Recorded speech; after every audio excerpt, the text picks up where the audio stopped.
देखिए, जैसा कि आपको विदित है कि पिछले 2-3 हफ्तों में कुछ 2 बड़ी वारदातें स्नैचिंग की हुई थी। तो उस पे तुरंत कार्रवाई करते हुए अपनी सीआईए डोभाल की टीम ने जो इसमें अंतर्राज्यीय गिरोह है, जो ये लूट, डकैती, स्नैचिंग इत्यादि करते हैं, उन्हें पकड़ने में बहुत बड़ी सफलता प्राप्त करी है।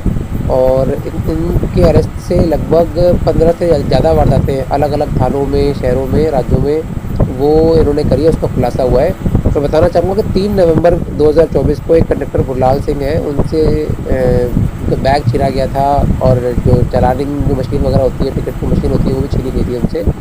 और इसके अलावा अबूब शहर में भी थोड़े समय पहले एक स्नैचिंग की घटना हुई थी। तो ये सभी वारदातें इन आरोपियों ने उसको अंजाम दिया है। तो तुरंत कार्रवाई करी है, उनको अपनी नाबालिग पुलिस ने गिरफ्तार किया है और उनके अन्य साथियों के बारे में भी गहनता से पूछताछ की जाएगी और नियमानुसार कार्रवाई अमल में लाई जाएगी।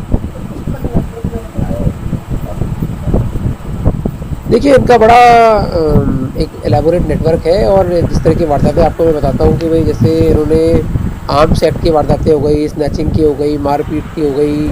इन्होंने बड़ागोड़ा के पास गाँव लकड़ावाली में बैंक मैनेजर का अपहरण करके 5 लाख रुपए की फिरौती भी मांगी हुई है। और अन्य कई वारदातें राइटिंग की, रॉबरी की, इस तरह की वारदातें 15 के आसपास वारदातें जो अभी तक हमको पता लग पाई हैं। और ये अपने कुछ शौक़ वगैरह पूरा करने के लिए नशे इत्यादि का जो उसमें संलिप्त रहते हैं, वो उसी के लिए पैसे इस्तेमाल करते थे। और बड़ा एलैबोरेट इनका गिरोह है और इसके अलावा भी जो आरोपी इनके साथ संलिप्त हैं, उनको भी जल्दी से जल्दी अरेस्ट किया जाएगा।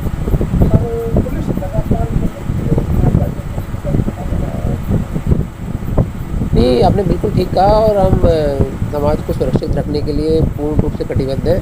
तो ना सिर्फ डिटेक्टिव पुलिसिंग की वजह अगर अपराध हो जाता है तो आरोपियों को पकड़ा जाए और उनके पूरे जो नेटवर्क है उसको बस्ट किया जाए, बल्कि जो प्रिवेंटिव पुलिसिंग होती है कि भाई प्रॉपर गश्त हो, अपने जो पैदल गश्त हो, ना सिर्फ गाड़ियों में बल्कि पैदल गश्त भी हर हफ्ते हो। ऐसा नहीं कि एक बार या 2 बार हो, लगातार एक रूटीन के अनुसार नाकेबंदी हो तो प्रॉपर चेकिंग वगैरह हो।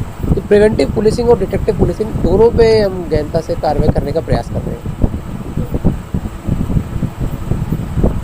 इसमें देखिए, जो मुकदमे अभी जो हुए हैं इसमें स्नैचिंग और लूट की धाराएं लग रही हैं, बट जो बड़ी बात यह है कि भाई इन्होंने 15 से ज़्यादा वारदातों को अन्य जगह पे, अन्य शहरों में और थानों में अंजाम दिया है। जैसे बैंक मैनेजर का अपहरण, आर्म्स एक्ट के जो, तो उन सभी वारदातों में भी इनको नियमानुसार गिरफ्तार करके कार्रवाई अमल में लाई जाएगी।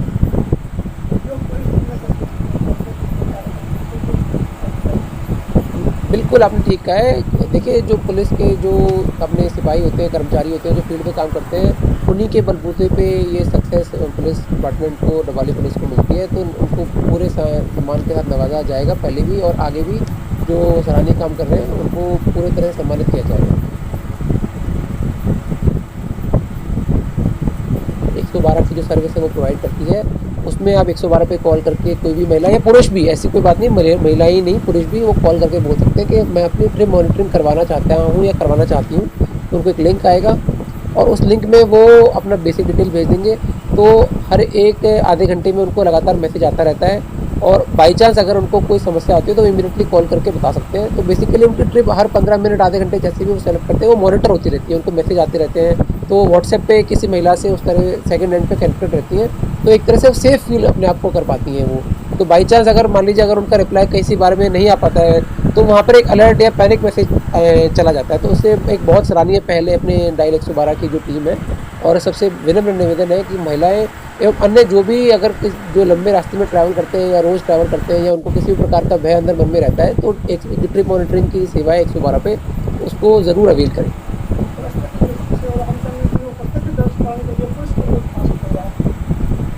हाँ, तो देखिए, जैसे मैंने आपको पहले बताया कि हमने पैदल गश्त की जो मुहिम शुरू करी है कि भाई सभी थाना एवं चौकी प्रबंधक महोदय, अपने डिप्टी साहब, मैं भी मतलब हफ्ते में कम से कम 2 दिन, किसी भी दिन मतलब जाएँ और लोगों से वार्तालाप करें, बातचीत करें, जिससे मतलब ज़मीनी स्तर पे समस्याएं उनको पहचान सकें, उसको सुधार करने का प्रयास कर सकें।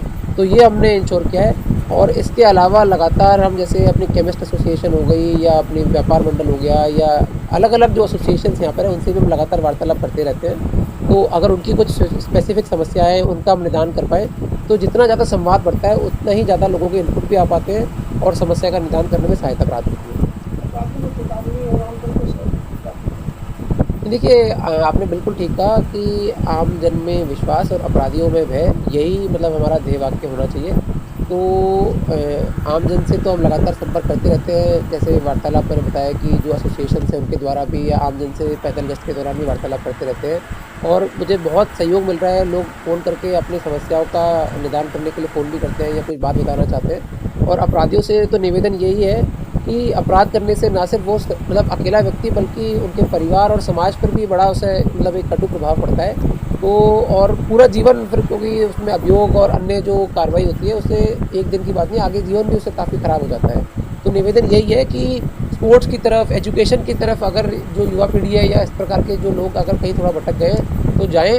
अपने आप को व्यस्त रखने का मतलब एक मानसिकता रखेंगे तो गलत दिशा में व्यक्ति नहीं बढ़ता है। निवेदन यही है।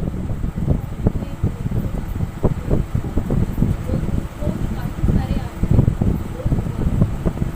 लेकिन कोई ऐसी विरोध को पूरी तरह से जितने भी एक्टिविटीज़ खत्म करने की कोशिश होगी या प्रयास होंगे, कब तक ऐसी विरोध है जो पूरी तरह से जड़ से खत्म होगी? तो देखिए मैं बताना चाहूँगा, जैसे कुछ समय पहले लगभग 1 या डेढ़ हफ्ते पहले भी हमने एक ऐसे बड़े गिरोह का पर्दाफाश किया था। तो उसमें सभी जितने भी उनके आरोपी थे हमने उनको पूरा पकड़ा था। और इस गिरोह में भी आप मान के चलिए इनका बस एक, शायद तक एक ही साथी है जो पेंडिंग है, उनको भी हम जल्दी से जल्दी अरेस्ट कर लेंगे और फिर ये जो इनका जो पूरा गिरोह है, उसको पूरी तरह से अपन बस्ट करने में कामयाब हो